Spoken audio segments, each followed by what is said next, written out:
آج ہم ہندوستان کیوں تقسیم ہوا اور پاکستان ایک علیحدہ ملک کی شکل میں کیوں بنا، اس موضوع کے دوسرے حصے پر گفتگو کریں گے۔ جیسا کہ ہم نے اپنی ایک پچھلی ویڈیو میں ذکر کیا تھا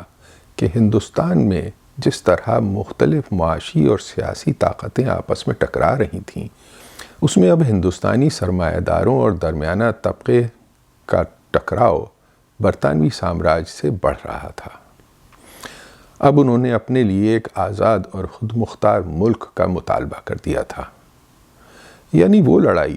جو انہوں نے اپنی ایسوسیشنز اور کانگریس جیسی پارٹی بنا کر انگریزوں سے کیک میں سے کچھ ٹکڑے مانگنے سے شروع کی تھی، اب اپنے لیے وہ پورا کیک ہی لینے کی لڑائی میں تبدیل ہو چکی تھی۔ لیکن مشکل یہ تھی کہ اب مسلمان بھی اس کیک میں سے اپنا حصہ اپنی آبادی کے لحاظ سے یقینی بنانے کے لیے مطالبے کر رہے تھے، اور ہندوستانی سرمایہ دار ان کو اپنا حصہ دار بنانے پر تیار نہیں ہو رہے تھے۔ 1930 کی دہائی سے انڈین نیشنل کانگریس کی قیادت کے پیچھے انفلوئنشل اور ڈرائیونگ فورسز کے توازن میں ایک بڑی تبدیلی آ گئی تھی۔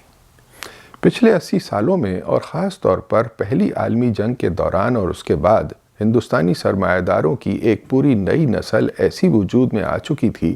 جو بمبئی اور کلکتے کے پرانے سرمایہ داروں کی طرح کاسموپولیٹن خیالات اور مغربی تہذیب کے نظریات کی دلدادہ نہیں تھی۔ ان نئے مارواڑی بزنس مین خاندانوں کا کاروباری پھیلاؤ اور کمیونل پرسپیکٹو ماضی کے انگریزی لائف سٹائل کے دلدادہ اور روشن خیال نظریات رکھنے والے سرمایہ داروں سے بہت مختلف اور ایگریسو تھا۔ اس پر تبصرہ کرتے ہوئے Soviet social economist Sergei Leon نے لکھا تھا کہ ہندو سرمایہ داروں کے علیحدہ علیحدہ ذات اور مذہب کی بنیاد پر گروہوں میں بٹ جانے کی وجہ سے سرمایہ دارانہ مقابلے کی ایسی فضا پیدا ہو گئی تھی جس میں ذات اور مذہبی کمیونل عقائد کے تضادات آپس میں ٹکرا رہے تھے۔ اس پر تبصرہ کرتے ہوئے پاکستانی پولیٹیکل اکانومسٹ سید نثار احمد نے نیو یارک اسٹیٹ یونیورسٹی کو اپنے پی ایچ ڈی کے thesis origin of Muslim consciousness in India میں لکھا تھا کہ مسلمان سرمایہ داروں نے اس مقابلے کو اب پہلے سے بھی زیادہ محسوس کرنا شروع کر دیا تھا۔ مسلمان صنعت کار ایسا اس لیے محسوس کر رہے تھے کہ ان کی حیثیت حقیقت میں گھٹتی جا رہی تھی، اور چھوٹے مسلمان تاجر اس لیے محسوس کر رہے تھے کہ معاشی بدحالی کے بدلتے ہوئے حالات میں ان کے لیے آگے بڑھنا مشکل ہو رہا تھا۔ 1930 کی دہائی کے ختم ہونے تک مسلمان سرمایہ دار بھی ایسے مقام پر پہنچتے جا رہے تھے جہاں سے واپسی ممکن نہیں ہوتی۔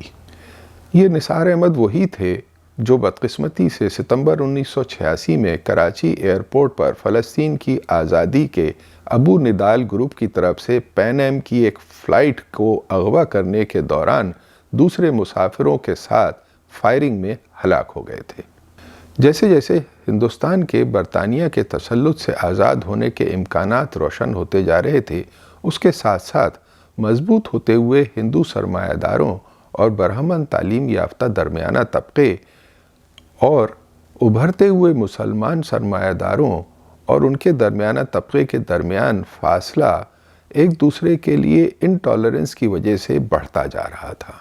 اب وہ دونوں اپنے اپنے لیے ایک ایکسکلوسیو مارکیٹ کا خواب دیکھ رہے تھے۔ ان کے درمیان مختلف علاقائی، یعنی ایک جانب مارواڑ اور گجرات کے ہندو سرمایہ داروں اور بمبئی، کلکتے اور مدراس کے درمیانہ طبقوں، اور دوسری جانب یو پی، بہار اور پنجاب کے مسلمان درمیانہ طبقوں کے مختلف مذہبی اور ثقافتی پس منظر، یعنی رہن سہن، رہائش اور کھانے پینے کے فرق کی وجہ سے ان کے درمیان ٹکراؤ کے مختلف مذہبی، کمیونل اور ذات برادری کے اختلافات کے مختلف پہلو سامنے آ رہے تھے۔ اونچی ذاتوں کے ہندو سرمایہ داروں اور درمیانہ طبقوں کا ملچ ذات کے مسلمانوں کے تاجروں اور درمیانہ طبقوں کے ساتھ کانٹرڈکشن ایک ایسے مذہبی اور کمیونل ٹکراؤ کی شکل میں ہندوستان میں سامنے آیا، جس نے ہندوستان کی سیاست اور سماج کو درمیان سے چیر کر رکھ دیا۔ یہاں ہم مسلمانوں کے ہندوؤں کے ساتھ اس ٹکراؤ کے ساتھ ہندوستانی سماج کے ایک اور بہت اہم پہلو کا مختصر تذکرہ کریں گے جو ہندوستانی سیاست میں اہم کردار ادا کر رہا تھا، اور وہ ہے ہندوستانی معاشرے میں اچھوتوں یا دلت کا مسئلہ۔ ایک عام اندازے کے مطابق ہندوستان میں دلتوں کی آبادی 25 سے 30% ہے، جس کے صحیح ہونے کے بارے میں بہت سے شکوک ہیں۔ دلتوں کی پہلی مرتبہ مردم شماری انگریزوں کے زمانے میں ان کے سینسس کے دوران ہوئی، جب انہیں شیڈیولڈ کاسٹ کہا گیا۔ دلتوں کی بے انتہا بیکورڈ معاشی اور سماجی حیثیت اور ان کی ایک بڑی تعداد میں مکمل الٹریسی کی وجہ سے ان کی مردم شماری میں بہت دشواریاں آئیں۔ عام خیال کیا جاتا ہے کہ بہت سارے مقامات پر مردم شماری کے اہلکاروں نے دلتوں کی تعداد کم دکھانے کے لیے انہیں ہندوؤں کے کھاتے میں درج کیا، جس کا ان مقامی آبادی کو پتہ بھی نہیں چلا۔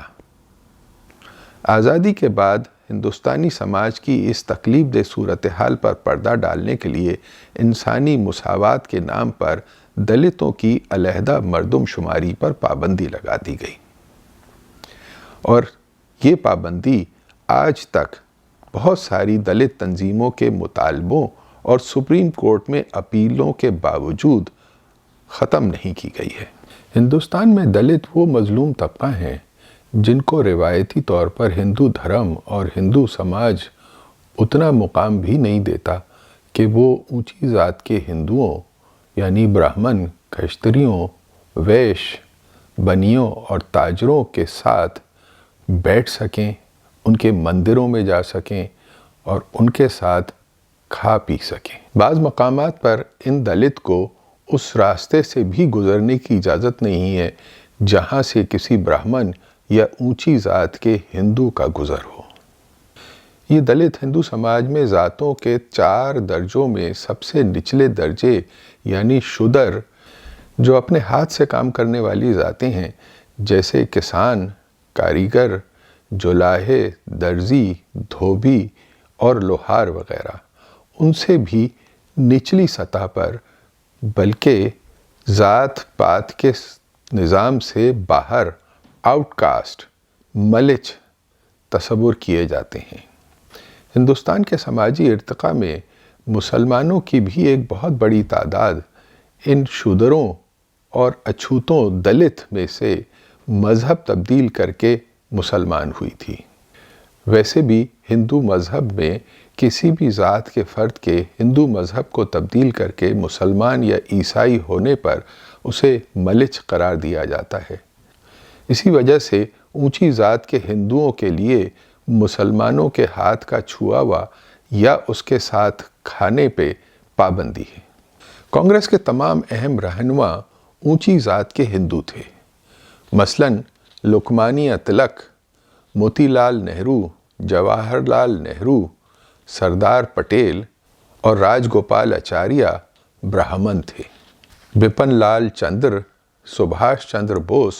اور راجندر پرساد کائستھ تھے، اور لالا لاجپت رائے اور گاندھی بنیا تھے۔ کانگریس کو بہت بڑی مقدار میں سرمایہ فراہم کرنے والے بزنس مین جیسے گھنشیام داس برلا، پرشوتم داس، ٹھاکر داس وغیرہ مارواڑی، گجراتی اور جین بنیے تھے، یا دوسری تاجر ذاتوں مثلاً کھتری اور اروڑا تھے۔ بہت کم لوگوں کو اس بات کا اندازہ ہے کہ ہندوستان میں نچلی ذاتوں جیسے شودر، دلت اور دوسرے مذاہب جیسے مسلمان، سکھ اور عیسائیوں کے علاوہ اونچی ذات کے ہندو جیسے برہمن، کائستھ اور بنیے بہت کم تعداد میں ہیں۔ ہندوستانی صحافی آکر پٹیل نے اپنے مضمون وین ول برہمن بنیا ہیجیمنی اینڈ میں لکھا ہے کہ یہ برہمن بنیا گٹھ جوڑ ہندوستان کی کل آبادی کا صرف 6% یا اس سے بھی کم ہے، لیکن یہ اونچی ذاتیں آج بھی ہندوستان میں سیاست، پروفیشنز، بزنس اور صنعت پر مکمل طور پر چھائے ہوئے ہیں۔ ہندوستان میں تقریباً تمام بڑی بزنس اور میڈیا کمپنیاں بنیوں اور تجارت پیشہ ذاتوں کے ہاتھوں میں ہیں، اور تمام آزاد پیشے، تعلیم اور اہم سرکاری عہدے برہمنوں اور کائستوں کے ہاتھ میں ہیں۔ کانگریس پر برہمنوں کے اسی غلبے سے تنگ آ کر 1916 میں جنوبی ہندوستان میں کچھ غیر برہمن سیاستدانوں نے مل کر ایک ساؤتھ انڈین پیپلز ایسوسی ایشن بنائی تھی، جو بعد میں ہندوستان میں جسٹس پارٹی کے نام سے سامنے آئی۔ جب ہندوستان میں انگریزی طرز کے الیکشن کی سیاست کا آغاز ہوا اور ووٹوں کی گنتی اہم ہوئی، تو یہ سوال اٹھا کہ دلت کس کھاتے میں شمار ہوں گے۔ اس وقت کچھ دلت رہنماؤں اور کچھ مسلمان رہنماؤں نے یہ سوال اٹھایا کہ چونکہ ہندو سماج دلتوں کو اتنا مقام بھی نہیں دیتا کہ وہ ان کے ساتھ اٹھ بیٹھ سکیں یا ان کے مندروں میں جا سکیں، اس لیے دلتوں کو ہندوؤں میں شمار نہیں کیا جانا چاہیے۔ یہ صورتحال کانگریس کے اونچی ذات کے ہندو رہنماؤں کے لیے بہت خطرناک تھی، کیونکہ اگر اس وقت دلتوں کو ہندوؤں میں شمار نہیں کیا جاتا تو مسلمانوں اور دوسرے مذاہب کے ساتھ مل کر غیر ہندوؤں کی تعداد اتنی ہو جاتی کہ ہندوؤں کی اکثریت کا دعویٰ ختم ہو جاتا۔ جب 1909 میں مسلمانوں کے لیے سیپریٹ الیکٹوریٹ کا اصول تسلیم کر لیا گیا تو بہت سارے دلت رہنماؤں نے بھی یہ مطالبہ کیا کہ دلتوں کے لیے علیحدہ سیٹیں مخصوص کی جائیں اور ان کے لیے بھی سیپریٹ الیکٹوریٹ کا اصول تسلیم کیا جائے۔ اس مطالبے میں دلتوں کے مشہور رہنما ڈاکٹر امبیڈکر بھی سب سے آگے تھے۔ ظاہر ہے اس وقت کانگریس کے اونچی ذات کے ہندو رہنماؤں نے دلتوں کے اس مطالبے کی شدید مخالفت کی۔ دلتوں کے لیے بھی سیپریٹ الیکٹوریٹ کے بڑھتے ہوئے مطالبوں کی وجہ سے آخر کار انگریز حکومت نے اگست 1932 میں کمیونل ایوارڈ کے ذریعے دلتوں کے اس مطالبے کو تسلیم کر لیا کہ ان کے لیے سیٹیں الگ مخصوص کی جائیں اور ان کے لیے سیپریٹ الیکٹوریٹ کا انتظام کیا جائے۔ اسی زمانے میں گاندھی نے دلتوں کو ہندوؤں میں شمار کرنے، ان کو ہندو مندروں میں جانے کی اجازت دینے اور ان کے ساتھ بھنگی کالونی میں رہنے کا آغاز کیا۔ ان دنوں گاندھی ریل میں بھی تیسرے درجے میں سفر کرتے تھے۔ ظاہر ہے گاندھی کی اس مہم کے دوران کانگریس کو ان کی حفاظت کے لیے بہت انتظامات کرنے پڑتے تھے۔ ٹرین کی ساری بوگیاں ریزرو کرائی جاتی تھیں۔ انہی دنوں میں تھوڑی منہ پھٹ اور مشہور کانگریسی رہنما سروجنی نائیڈو نے جھنجھلا کر ایک مرتبہ کہا تھا کہ کاش باپو کو یہ معلوم ہوتا کہ ان کو غریب دکھانے کے لیے ہمیں کتنے پیسے خرچ کرنے پڑتے ہیں۔ کانگریس نے اپنے ساتھ بہت سارے دلت رہنماؤں کو ملا کر ڈاکٹر امبیڈکر کے خلاف دلت سیاسی پارٹیاں بنائیں۔ گاندھی نے دلت رہنماؤں کو کمیونل ایوارڈ میں ان کے لیے مخصوص کی جانے والی نشستوں کو دوگنا کرنے کی بھی پیشکش کی اگر وہ جداگانہ انتخابات کے مطالبے سے دستبردار ہو جائیں۔ لیکن ڈاکٹر امبیڈکر کا کہنا تھا کہ ہندوؤں کے ساتھ جوائنٹ الیکٹوریٹ کا مطلب یہ ہوگا کہ الیکشن میں صرف وہ دلت نمائندے منتخب ہوں گے جن کو کانگریس کی حمایت حاصل ہوگی، اور وہ محض برائے نام دلتوں کے نمائندے کہلائیں گے۔ کمیونل ایوارڈ کو واپس لینے کے لیے گاندھی کے مرن برت فاسٹ انٹل ڈیتھ اور اپنے اوپر بے انتہا سیاسی اور سماجی دباؤ میں آ کر آخر کار ڈاکٹر امبیڈکر نے صرف 1 مہینے بعد پونا میں جا کر گاندھی سے معاہدے پر دستخط کر لیے، جس میں کانگریس نے دلتوں کے لیے کمیونل ایوارڈ سے زیادہ سیٹیں مخصوص کرنے پہ رضامندی کی اور دلت رہنماؤں نے اپنے لیے سیپریٹ الیکٹوریٹ سے دستبرداری کا اعلان کر دیا۔ بعد میں ڈاکٹر امبیڈکر نے اس بات کا اعتراف کیا کہ یہ ان کی زندگی کی سب سے بڑی غلطی تھی۔ دلتوں پر ہندو سماج کی زیادتیوں کے احتجاج میں ڈاکٹر امبیڈکر نے دلتوں کو مشورہ دیا تھا کہ وہ ہندو مذہب سے لا تعلقی کا اعلان کریں اور بدھ مت اختیار کر لیں۔ خود انہوں نے 1956 میں ایک عام جلسے میں تقریب منعقد کر کے ہندو مذہب سے علیحدگی کے اظہار کے طور پر بدھ مت اختیار کیا۔ بہت سی تاریخی وجوہات کی بنا پر یہ کہا جا سکتا ہے کہ یہ جناح اور مسلم لیگ نہیں تھے جنہوں نے ہندوستان سے علیحدگی کا راستہ اختیار کیا، بلکہ یہ کانگریس کی قیادت اور اس کو سرمایہ فراہم کرنے والے ہندو سرمایہ دار تھے جنہوں نے مسلمانوں کو اقتدار میں شریک کرنے کے لیے باہمی اتفاق کے ساتھ کسی ایسے سمجھوتے کو تسلیم کرنے سے ہمیشہ انکار کیا جس میں مسلمانوں کی آٹونومی اور ان کے معاشی اور سیاسی حقوق کے تحفظ کے لیے آئینی ضمانت موجود ہو،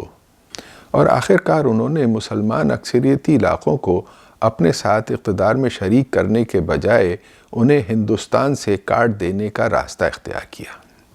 مسلمانوں کی علیحدہ پولیٹیکل آئیڈینٹی کی تحریک جو ابتدا میں اپنے لیے صرف کچھ ریزرو سیٹوں اور سیپریٹ الیکٹوریٹ کے مطالبے سے شروع ہوئی تھی، بعد میں ہندوستان میں رہتے ہوئے مسلم میجورٹی علاقوں کے لیے پولیٹیکل آٹونومی اور پھر آخرکار اپنے لیے کوئی اور راستہ نہ پا کر ایک علیحدہ ملک کے مطالبے پر ختم ہوئی۔ کانگریس کے مشہور رہنما لالا لاجپت رائے نے 1923 میں کانگریس کے ایک دوسرے رہنما CR داس کو ایک خط میں لکھا تھا کہ میرا یہ خیال ہے کہ یہ نہ تو ممکن ہے اور نہ قابل عمل کہ ہم برطانیہ کے خلاف لڑائی میں تو ساتھ رہ سکتے ہیں،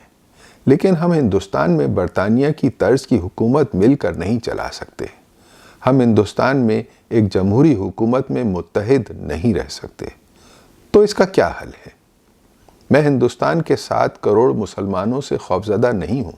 لیکن میرے خیال میں ہندوستان کے 7 کروڑ مسلمان افغانستان، وسطی ایشیا، عرب، میسوپوٹیمیا اور ترکی کے مسلح جتھوں کے ساتھ مل کر ناقابل مزاحمت ہو جائیں گے۔ تو پھر کیا ہم تباہ ہو جائیں؟ بعد میں لالا لاجپت رائے نے 1924 میں لاہور سے شائع ہونے والے ایک رسالے ہیرلڈ ٹریبیون میں ایک مضمون لکھ کر کہا تھا کہ مسلمانوں کو شمال مغربی سرحدی صوبہ، مغربی پنجاب، سندھ اور مشرقی بنگال ہمیں دے دینا چاہیے، ایک متحدہ ہندوستان کے حصے کے طور پر نہیں بلکہ آزاد ریاستوں کی شکل میں۔ لالا لاجپت رائے کی یہ تجویز 23 سال بعد جون 1947 میں منظور ہونے والے ہندوستان کی تقسیم کی اسکیم سے بالکل مشابہ تھی۔ لالا لاجپت رائے ان چند ہندو رہنماؤں میں سے تھے جنہوں نے ہندو مسلم تضاد کی اصل حقیقت کا کھلے دل سے اعتراف کیا تھا۔ 1923 میں پنجاب اسمبلی کے ایک اجلاس سے خطاب کرتے ہوئے انہوں نے کہا تھا، ہندوؤں اور مسلمانوں کے درمیان ٹکراؤ جو اپنی اصل میں اقتصادی ہے ختم نہیں ہوگا۔ یہ دال روٹی کی لڑائی ہے، یہ پڑھے لکھے لوگوں سے شروع ہوتی ہے اور قدرتی طور پر نیچے عوام تک پہنچ جاتی ہے۔ لالا لاجپت رائے کے یہ الفاظ بہت عمدگی سے پوری تحریک پاکستان کا خلاصہ کر دیتے ہیں۔ جب ڈاکٹر اقبال نے 1930 میں مسلم لیگ کے اجلاس میں اپنے خطبے میں کہا تھا کہ میں پنجاب، شمال مغربی صوبہ، سندھ اور بلوچستان کو ایک واحد ریاست کی صورت میں مدغم ہوتے دیکھ رہا ہوں، ایک شمال مغربی مسلمان ریاست کی صورت میں ایک متحد خود مختار حکومت، برطانوی سلطنت کے اندر یا باہر، مجھے مسلمانوں کی، کم از کم مغربی ہندوستان کے مسلمانوں کی آخری منزل نظر آتی ہے۔ اس وقت اقبال کے اس خیال کو سننے والے اور اس پر دھیان دینے والے بہت کم تھے۔ حالانکہ ان کا خیال اس وقت صرف ہندوستان کے نارتھ ویسٹ میں مسلم میجورٹی صوبوں کو آپس میں ضم کر کے ایک یونٹ بنانے اور ایک وائڈر انڈین فیڈریشن کے اندر آٹونومی دینے کے بارے میں تھا، نہ کہ مسلمانوں کی علیحدہ مسلمان ریاست کے بارے میں۔ جب الہ آباد میں اقبال کے اس خطبے کو اپنے کانٹیکسٹ سے علیحدہ کر کے یہ تاثر دیا گیا کہ وہ مسلمانوں کے لیے ایک علیحدہ ملک کی تجویز دے رہے ہیں، اور ایک برطانوی صحافی ایڈورڈ ٹامسن نے ان پر پین اسلامزم کا الزام لگایا، تو اس کے جواب میں اقبال نے اکتوبر 1931 کو لندن ٹائمز کو ایک خط میں لکھا کہ کوئی تھوڑی سی بھی بہتر عقل رکھنے والا ہندوستانی مسلمان برطانوی دولت مشترکہ کے باہر نارتھ ویسٹ ہندوستان میں مسلمانوں کی ایک یا کئی ریاستوں کے قیام کو عملی سیاست میں کوئی قابل اعتبار منصوبہ نہیں سمجھے گا۔ میں مکمل طور پر ہندوستان میں صوبوں کی سرحدوں کی اس طرح از سر نو حد بندی کے حق میں ہوں کہ ان میں ایک یا دوسری برادری کی مؤثر اکثریت ہو، جن خطوط پر نہرو اور سائمن رپورٹوں میں مشورہ دیا گیا تھا۔ جہاں تک اقبال کے الہ آباد کے خطبے میں برطانوی سلطنت سے باہر کے الفاظ کا تعلق ہے، تو اس کے بارے میں انہوں نے خود وضاحت کی کہ اس جملے میں نے برطانوی سلطنت سے باہر کسی ریاست کا مطالبہ نہیں کیا ہے، بلکہ صرف اپنے اس دور از کار خیال کا اظہار کیا ہے کہ ان مضبوط قوتوں کے نتیجے میں جو بر صغیر ہندوستان کی آج قسمت ڈھال رہی ہیں، یہ ایک ممکنہ صورت ہے جو شاید مستقبل میں کبھی ظہور پذیر ہو۔ اقبال نے اسے شمال مغربی اسلامی ریاست یعنی ہندوستان کے اندر ایک اسلامی ریاست کہا تھا۔ یاد رہے کہ اس زمانے میں ریاست کا لفظ عموماً صوبے کے لیے استعمال ہوتا تھا، جیسا کہ آج بھی امریکہ، بھارت اور آسٹریلیا میں استعمال ہوتا ہے۔ اقبال نے جون 1937 میں جناح کو ایک خط میں لکھا تھا کہ 1935 کا یہ نیا قانون ایسا ہے کہ اس میں مسلمان اکثریتی علاقوں میں بھی مسلمان غیر مسلموں کے مکمل طور پر محتاج بنا دیے گئے ہیں۔ ہندو مہاسبھا نے، جسے میں ہندوؤں کی اصل نمائندہ جماعت سمجھتا ہوں، کئی بار اعلان کیا ہے کہ ہندوستان میں ایک متحد ہندو مسلم قوم کا ہونا ناممکن ہے۔ ان حالات میں یہ ظاہر ہے کہ اب ہندوستان میں امن کا صرف یہی ایک راستہ رہ گیا ہے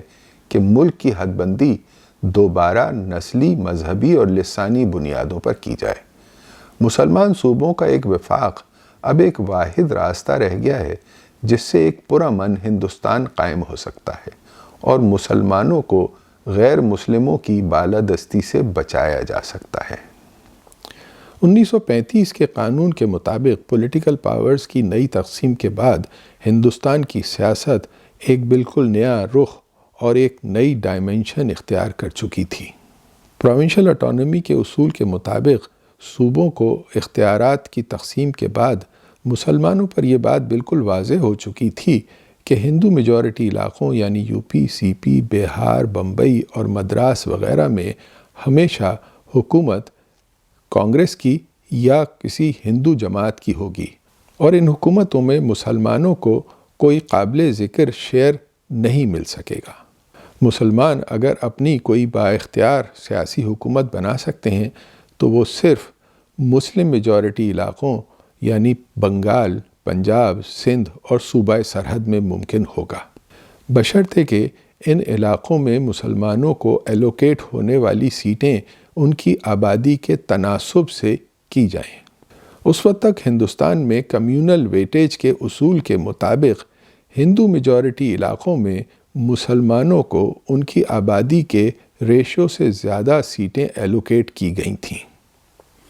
اسی طرح مسلم میجورٹی علاقوں میں ہندوؤں کو ان کی آبادی کے تناسب سے زیادہ سیٹیں ایلوکیٹ ہوئی تھیں،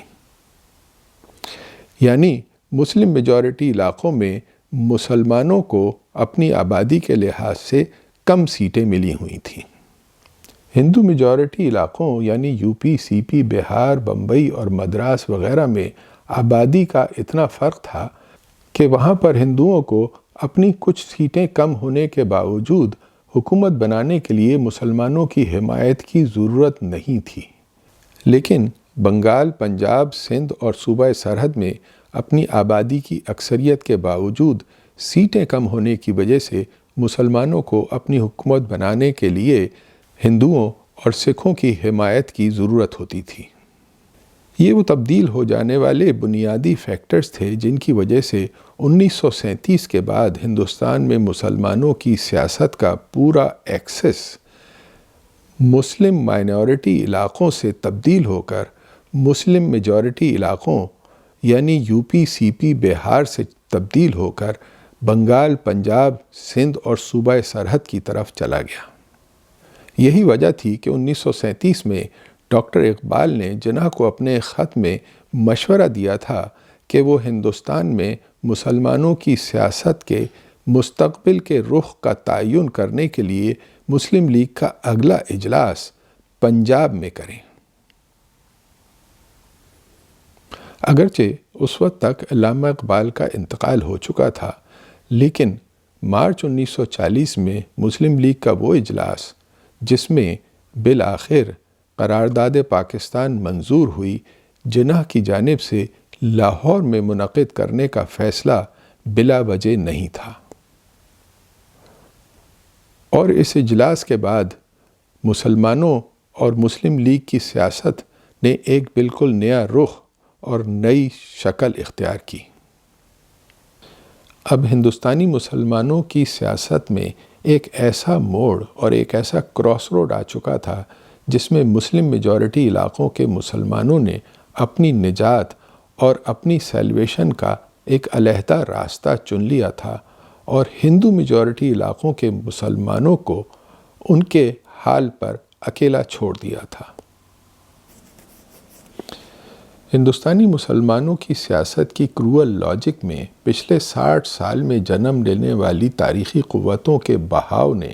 پروونشل اٹانومی کے نئے قانون کے دھارے کے ساتھ مل کر ہندوستانی مسلمانوں کی سیاست کو ایک ایسی کروٹ دی تھی جس میں ہندو میجورٹی علاقوں کے مسلمانوں کے پاس، جنہوں نے 1906 میں مسلمانوں کے حقوق کے تحفظ کی اس تحریک کی ابتدا کی تھی اور ابھی تک اس کی صف اول میں کھڑے تھے، ان کے پاس اس کے سوا کوئی راستہ نہیں چھوڑا تھا کہ وہ مسلم میجورٹی علاقوں کے مسلمانوں کو ان کے بہتر مستقبل کی دعا دے کر یا تو اپنے آپ کو سلولی ایکسٹنکٹ ہو جانے کی پاسبل ڈیسٹینی کے سامنے سر جھکا دیں، یا ایک بار پھر اپنے آباء و اجداد کے وطن کو چھوڑ کر ہجرت اور وعدہ فردہ کی تلاش میں ایک نئے وطن کی جانب قدم اٹھا لیں۔ اس میں کوئی شک نہیں کہ کانگریس کی قیادت اور ہندو سرمایہ داروں کے لیے مسلمانوں کے اپنے وائڈر آٹونومی کے مطالبے کو مان لینے میں بہت خطرے اور اندیشے چھپے ہوئے تھے۔ ان کے لیے ایک خاصے ایگریسو مسلمان درمیانہ طبقے اور مسلمان سرمایہ داروں کی حمایت سے روز بروز مضبوط اور موزور ہوتی ہوئی مسلم لیگ کے ساتھ ان اینڈنگ اور بے سود نیگوسیشنز میں ان کا صبر کا پیمانہ لبریز ہو رہا تھا۔ ان میں سے کچھ بااثر حلقوں میں ان فائدوں کا بھی احساس ہو چلا تھا جو انہیں پاکستان کے بننے میں اپنے لیے نظر آ رہے تھے، جن میں ان کے لیے مستقبل میں بننے والے ایک آزاد ہندوستان میں مسلمانوں کے پریشان کن اور اریٹیٹنگ فیکٹر سے چھٹکارا اور ان کے بغیر مستقبل کی حکومت کو چلانے میں متوقع آسانی شامل تھی۔ مارچ 1940 میں لاہور میں قرارداد پاکستان منظور ہونے کے بعد اس کے اثرات کا جائزہ لینے کے لیے ہندوستان کی کئی سیاسی پارٹیوں کی جانب سے بنائے گئے ایک کمیشن کے سربراہ کی حیثیت سے ڈاکٹر بی آر امبیڈکر نے اپنی رپورٹ میں لکھا تھا کہ کانگریس کے اونچی ذاتوں کے رہنما بے وقوف ہیں جو اس موقع کو نہیں دیکھ پا رہے جو پاکستان کے الگ ہو جانے کی صورت میں انہیں مل سکتا ہے۔ انہوں نے کہا تھا کہ پاکستان بننے کی صورت میں ہندوؤں کو دراصل نقصان ہونے کے بجائے فائدہ ہوگا، نہ صرف نیٹ انکم کی بچت کی صورت میں بلکہ ایک بہت ہی خطرناک اور ڈسپروپورشنیٹلی لارج پنجابی مسلم فوج اور ایک متحدہ ہندوستان میں مسلمان ووٹوں کی دوسرے پلڑے میں جانے والی پریشان کن طاقت سے چھٹکارے کی شکل میں۔ انہوں نے کہا تھا کہ ہندوستان کی فوج میں مسلمان بھاری اکثریت میں ہیں اور ان مسلمانوں میں بھی زیادہ بڑی تعداد پنجاب اور NWFP کے مسلمانوں کی ہے۔ اس لیے یہ بہتر ہے کہ وہ دشمن ہوں اور باہر ہوں، بجائے اس کے کہ وہ دشمن ہوں اور اندر ہوں۔ ہندوستانی فوج میں مسلمانوں کی اکثریت سے جان چھڑانے کا صرف ایک طریقہ ہے کہ پاکستان کی اسکیم کی حمایت کی جائے۔ ڈاکٹر امبیڈکر نے مزید کہا تھا کہ مسلمانوں کی آبادی اس طرح پھیلی ہوئی ہے کہ مذہبی مسائل کو مد نظر رکھیں تو اگر پاکستان نہیں بنتا تو ہندوستان کے مذہبی مسئلے میں 6.5 کروڑ مسلمانوں سے نبٹنا ہوگا، اور اگر پاکستان بن جاتا ہے تو صرف 2 کروڑ مسلمانوں سے۔ ہندوستانی سیاست کے اس موڑ پر پہنچ کر سیاسی طور پر پختہ اور زیرک کانگریسی قیادت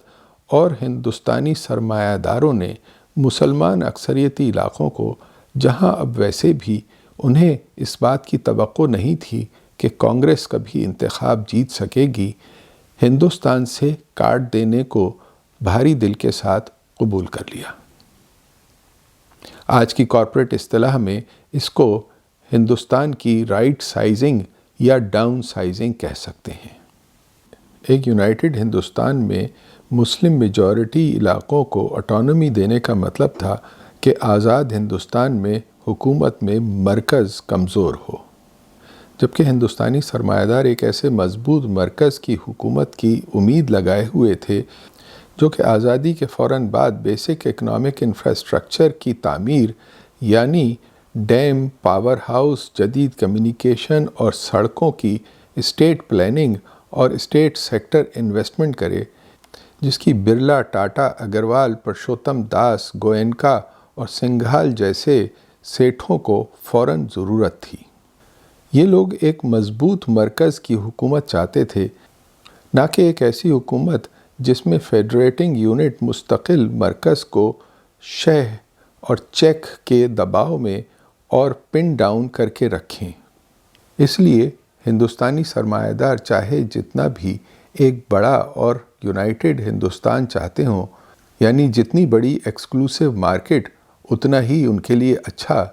لیکن اپنی کچھ دلی خواہشوں کی وجہ سے وہ پولیٹیکل پاور کے بنیادی مقصد کو ہی قربان کر دینے پر تیار نہیں تھے۔